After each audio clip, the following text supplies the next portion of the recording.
some input on a stage I'm at in my second home. So my short question is, when do I sell the house?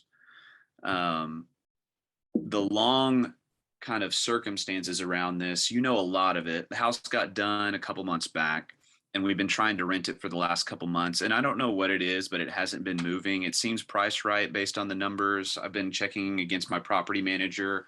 It might be a little bit of a unicorn for the neighborhood, I think, is the issue. So the neighborhood's full of 3 1s. This is a 4-2. So it might put the rent outside the ability of most of the people that would be willing to live in that neighborhood. And there have been some other small things, like people wanting a fence in a particular spot that we've addressed, but it's getting to the point where I think I need to sell it. Like, my time, this might have happened a couple months ago, but my time would be better used elsewhere to get a cash flowing property that, may not be as much as this one, but it would be quicker, easier to rent, and I could move on. So I can give you more details, but that's kind of the Sports Center version. Is, in your opinion, when should I sell a property if it's just not working out? Yeah, that's a good question. So I would almost take a step back and ask a different question. How do I get my property rented? And then the last step being, if none of these things work, when do I sell? Like, how should I sell? Because essentially it's after you've tried a bunch of other things, right? But I will get there. So the first thing is, what's it priced at, just practically? Like rent? Yeah. Right now it's priced at $1,875. Okay. Do you know what, have you guys opened it up to HUD? No, we have not. Okay. That might be something to consider, because do you know what HUD would give you for a 4-bed, 2-bath in Louisville? I don't. I know that, at least initially, because the house is in a nicer area, that my property manager has been rejecting any HUD or Section 8 people. Mm-hmm. So I haven't looked into that, because since it's in a nicer area, I thought it would rent more quickly, and I just didn't think about looking up Section 8, but I will look into that. That's a good idea. Rent subsidy and family share. This might be it. Okay. How much are they going to allow? So let's see. 4 bedrooms. What are the standard? Okay, so 2021 payment standards for a 4-bed, you could get $1,549. All right, so what that is rent is $1,409, and then they give you an extra about $150 for utilities. So the most you could reasonably get is probably $1,400 to $1,450 for someone coming in on HUD. But this is just for everybody else that's evaluating, is it going to be worth my time for HUD? This is about what it'll look like. The representation or the way that it's delivered looks different each time. But for you, what that means is $1,450 is about what you could rent it for. Now, you mentioned that this is kind of a more premium area. So it makes sense that it would be the market rent would be a little bit higher. Have you guys dropped rent at all? Yeah, we dropped it. So that's one of the questions I had. And two, that's like a sub question, if we could get to it, is how to evaluate how competent my property manager is. Because what I told them was $1,850 is what I'm expecting based on the numbers I'm seeing through comps. Obviously, $2,000 would be my, tippy top, what would be amazing to get. And then $1,750 would probably be my bottom. And they priced it with that information at $1,995. It sat for a month. We dropped it to $1,875, and it sat for another month. Okay. And that's I would probably, especially right now, just given that we're in the summer, there's a lot, people move more during the summer than they would during, say, November or January. So there's a lot more activity out there. So if it's listed at $1,875 and it's sat there for a month, the chances are that it's not going to rent for $1,875.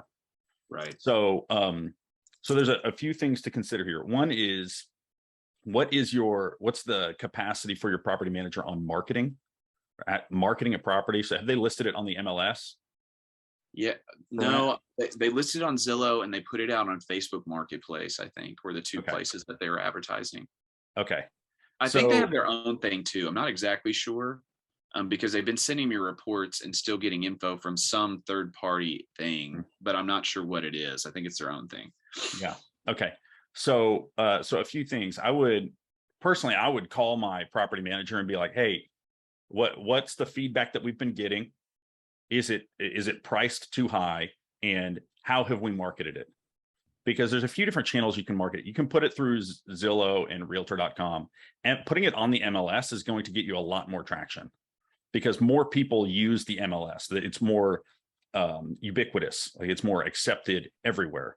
So generally, the people that are looking for properties, this has been my experience, properties that are nicer, that can afford more, and they're more high quality tenants, they're going to be finding them through probably MLS, maybe a little bit of Zillow, but more predominantly through MLS. Okay. And this is just a generalization, but when I do kind of guerrilla marketing for my properties, I post them in every Facebook group imaginable, right? I take the link and I post them in all the Facebook groups that are, rent for this property, or, houses for rent and sale, even online garage sale places. I'll say, hey, check this out. Gorgeous, newly renovated property, 4-bed, 2-bath for only $1,875, right?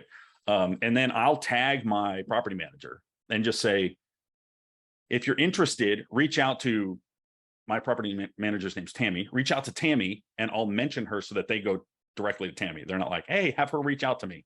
And if they are, I'm like, this is her. Reach out to her. Send her a message. Right. Right. I'll even she's got her cell phone, her work cell phone posted publicly. So sometimes I'll even say, hey, text her at this number. This will get you that information that you need.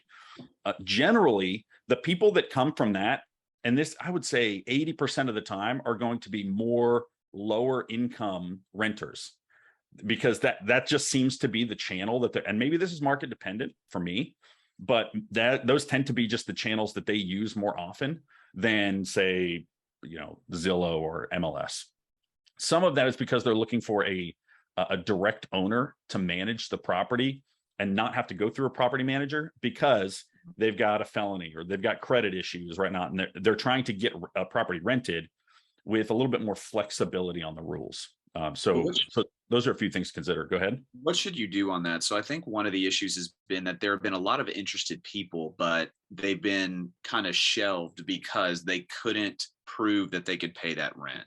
Mm-hmm. So lately, one of the people that I know that applied, apparently he gets paid somewhat under the table, and he was able to produce bank statements that showed that he was getting paid. But it is a little bit sketchy because I don't know if he reports it to the feds or whatever the deal is there. Yeah. I didn't really understand what under the table meant. So I've just thought, okay, in delegating this to the property manager, I trust their judgment. If they're saying that this person can't pay the rent, but at what point is one of the things I do say, well, we may need to just take a risk on a tenant. And if they can somewhat corroborate, maybe not to 100% satisfaction their income, we should probably take a chance on them. Yeah. So when someone says they're getting paid under the table, usually that just means they're being paid cash, so that it's not documented, so that it doesn't go through a bank. It doesn't go through. There's really not any traceability to the money, and so that's usually what that means. Now, if they provide bank statements saying, let's say the last 2 months they've shown it. If it's a question of whether or not that payment is consistent, that income is consistent, I would just say, hey, because this isn't stable, I need 6 months or maybe even 12 months of documented bank statements. Because if that's the case and they've been paid for 12 months and it's consistent, I'm comfortable with that, right? Because essentially you're asking the question, am I comfortable with someone who there's a little bit of risk as to whether or not they can pay this rent, but they've shown that they could pay it for the entire last 12 months. And I get $1,875, or do I drop it to $1,800 and know that whoever applies for it and gets it, first of all, it's a risk that nobody will apply for it still, but whoever applies for it and gets it is more of a qualified tenant, right? That's essentially the question that you're asking. Because what I do is, as far as dropping the price, if it's not a marketing issue, right, like they're actually getting enough eyes on it and they're getting showings, then it's a pricing issue. So if you're getting eyes on the property and your property manager presumably is going through showings and getting feedback from people, then it's a pricing issue. If you're not having any showings, it can be a marketing. It could be just a crazy pricing issue. For example, if you price this thing as $4,000 a month, no one's going to go show it, right? But usually it's a marketing issue, meaning that it's not getting in front of enough people's eyes. All right. So if that's the case, MLS, you needed to, I would recommend that you take the link and you go post it in a bunch of different groups, as far as just to get more eyes on it. That's the marketing side of thing. The other thing is the pricing issue. I would lower it $50 every 2 weeks if it doesn't sell. Now, if it's, for example, if it's a studio apartment and you're pricing it at $750, I would drop it by $25, right? I wouldn't drop it all the way down to, you know, 700. So, but those are a few different recommendations. There's, is it priced correctly and is it marketed correctly? And then if it's marketed correctly, you'll get a bunch of showings, get some feedback saying, hey, we need a fence here, or we need whatever it might be.